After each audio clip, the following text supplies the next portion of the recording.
Nothing beats a hot cup of coffee on a cold winter's day. Also, books. Basically, is anything better than books and coffee? Probably not.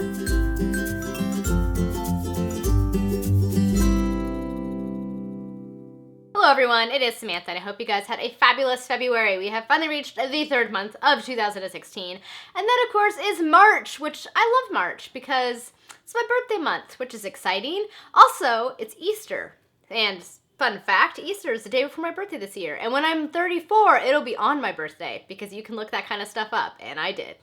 But aside from that, I am also here today to share with you guys the books that I read in February, which, spoilers, wasn't much, because I was kind of feeling a little slumpy in February.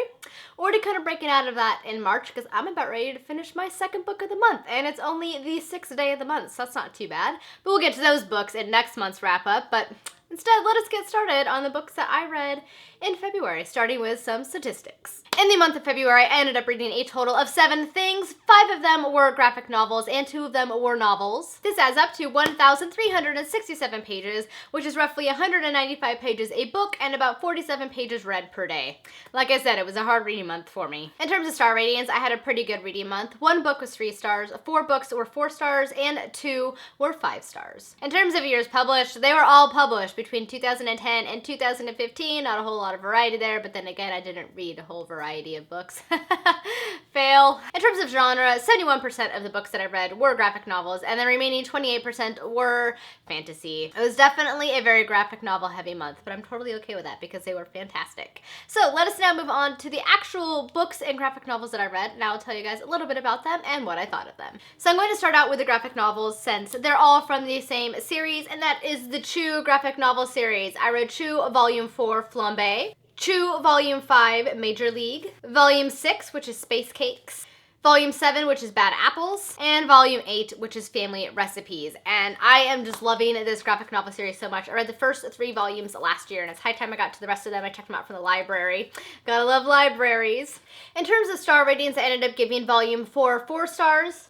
Volume 5 I also gave 4 stars. Volume 6 also received 4 stars. Volume 7 received 5, and Volume 8 also received 5. This series is getting better and better as the story goes along. It continues to follow Choni Chew, who is our main protagonist. He is a Chibopath, which means he has the ability to eat things and discover their past. So he can eat dead bodies and figure out how they're murdered and things like that. I mean, he doesn't eat like the whole body. It's a gross concept, but it's really, really good. It's really, really hilarious. Basically, they're living in this world in which chickens have been banned because of the avian flu, and the FDA is the supreme power of the government. Like, they're like the main policing unit, and that's what Choni Chew works for. And he basically tries to track down people who are illegally trying to eat and use chicken, and then he gets caught up in other strange events which might have to do with aliens and different things such as vampires, but they're not really vampires, but they're kind of like a vampire.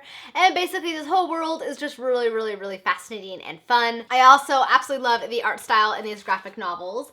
I just think it looks kind of quirky and entertaining, and basically I love it to bits, and I cannot wait for the Chew movie that is going to be coming out. Needless to say, I'm really enjoying this series. Overall, I would rate this series as it stands right now, the ones that I have read, about 4.5 stars. Characters, I would rate 5 stars. Characters are excellent.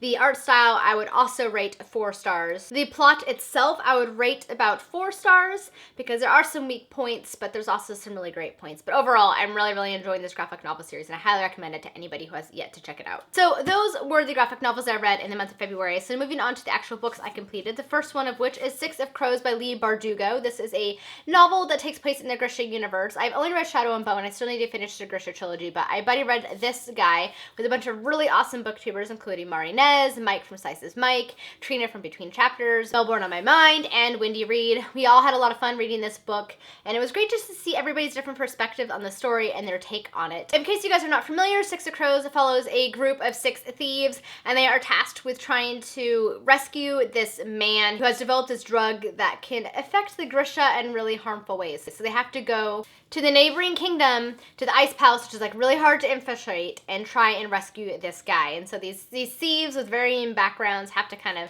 get together and try and spring this guy from prison. Overall, I wasn't the biggest fan of this book. It was okay. I ended up rating it 3 out of 5 stars. I really would hesitate to call this a heist novel. It's not really a heist novel, which is kind of how it's been marketed. They're basically trying to rescue this guy. It's not really a heist.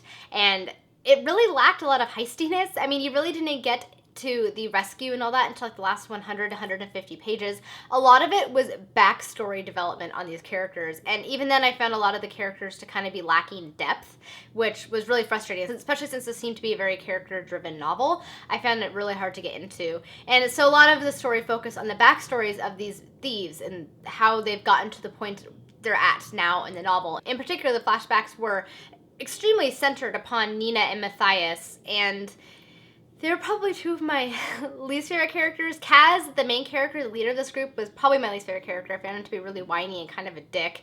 And just a lot of the relationships I found to be pretty problematic, especially between Nina and Matthias. It was almost an abusive relationship, the way that Matthias was treating Nina, but they were still like in love with each other, and then eventually they just kind of get over their issues and they're like, oh no, we're all cool. And I don't know. I just had a really hard time with a lot of the characters, and the characters I did like, such as Jesper and Wylan, we didn't get enough of. I really wanted more from them. I will say this though, Leigh Bardugo does a really good job of creating diversity within her fantasy world. So not only are all of these characters from different cultural and ethnic backgrounds within this fantasy setting, but she also introduces queer characters. So she has a lot of diversity in this book, particularly for a fantasy setting. I really enjoyed that part. It was just a lot of the plot I found to drag, and kind of moved really slow in the beginning. The characters, which are the main part of the book, it was really hard to get into them. So overall, I rated this book at 3 stars. The characters themselves, I would also rate 3 stars. The world building, I would rate 4 stars. The writing, I would rate 3.5 stars. The plot development, I would rate 3.5 stars. So it was definitely just a mediocre book for me. I will be interested in reading the next book when it comes out, just to see how the story progresses. But overall, I was not quite as hyped about it as everybody else seems to be on BookTube. But I mean, it's still a pretty fun novel, and it's a quick read. So if you're curious, I say check it out from the library, but just kind of go into it with lower expectations, not with higher expectations, kind of like how I did, and I think that you would enjoy it a lot more. And the last book that I read in February is my favorite read from the month, and it is one I started in January, but I finally finished in February, and that is The Red Knight by Miles Cameron.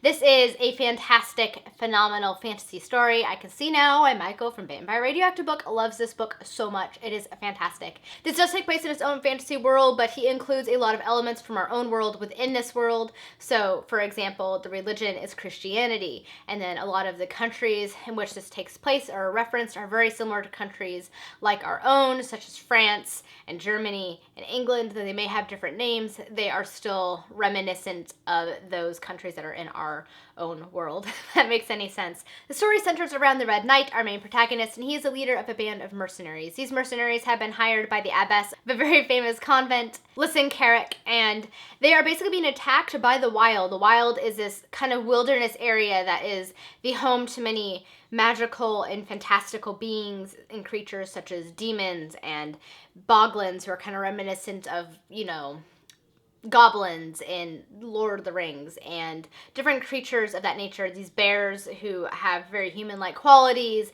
and they're all being led by this evil magician who used to be a man, but he's not really a man anymore, named Thorn, and they're trying to take over this famous convent of Lysan Carrick because it is basically a place of power, and it is a fortification that kind of separates the rest of the world from the Wild. So they're trying to take it over. So she's being attacked, and she hires the Red Knight and his mercenaries to protect her.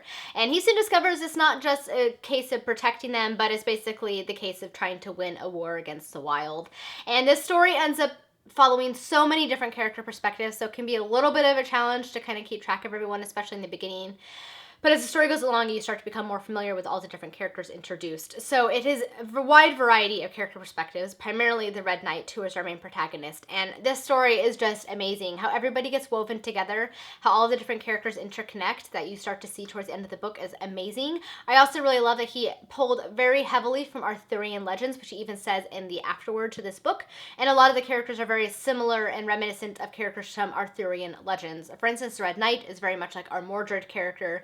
There's a character called Gawain, who's very much like Gawain. There's a character who's this foreign knight that's very much like Lancelot. The queen is very much like Guinevere. The king is very much like Arthur. So he definitely pulled very heavily from Arthurian literature, to the point where I would almost call this an Arthurian retelling, just with slightly different names.